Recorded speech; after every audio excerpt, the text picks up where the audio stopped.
So, a couple of disclaimers. This is the first video that I have done since I moved into this place, which is fantastic. I got more space in my room.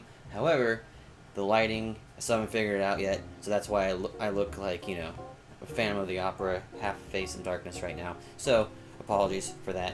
Two, it should be noted before this 2-minute review starts that I like Leica.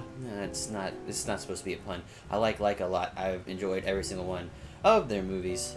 So I will try to be as unbiased as possible. No promises. So without further ado, roll the...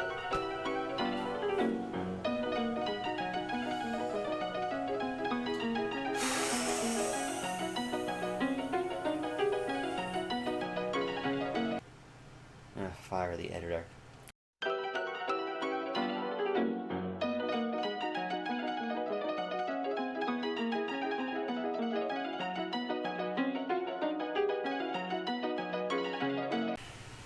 So, Kubo and the Two Strings just came out. It's a movie by Leica, and if you've seen any of these films, then you'll be familiar with the aesthetic stylings of it. It's stop motion with a little bit of CG added in, and there's going to be a lot of sequences in this film that make you think, there's no way they do that with just puppets. There's no way they move that bit by bit. And they actually have a nice sequence, an after credits, if you will, that shows one of the big set pieces done basically almost entirely in stop motion, and it's going to blow your mind.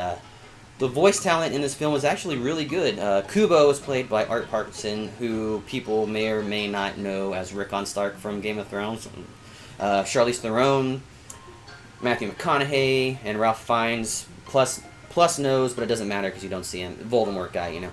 And they all do a really fantastic job. The story itself isn't really anything to write home about because it's things that have been dealt with in a myriad of children's stories and fables throughout history. Love, loss, the power of the human spirit, but its presentation is actually very melancholy from the beginning of the movie.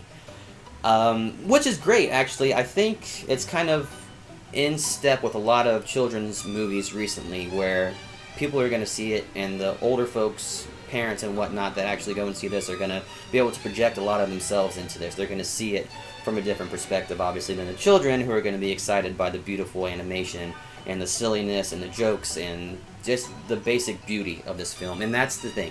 This is a beautiful film, and the story, while it's kind of well-tread, is definitely enjoyable, and it's actually going to make you think about it. The movie itself is a little disjointed.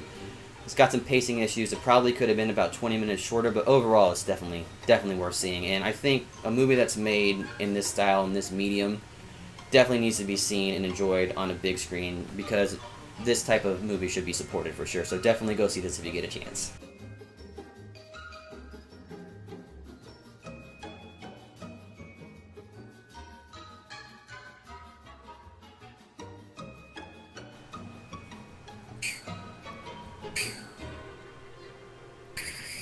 We're getting ooey and ooey. It's been a while. Okay.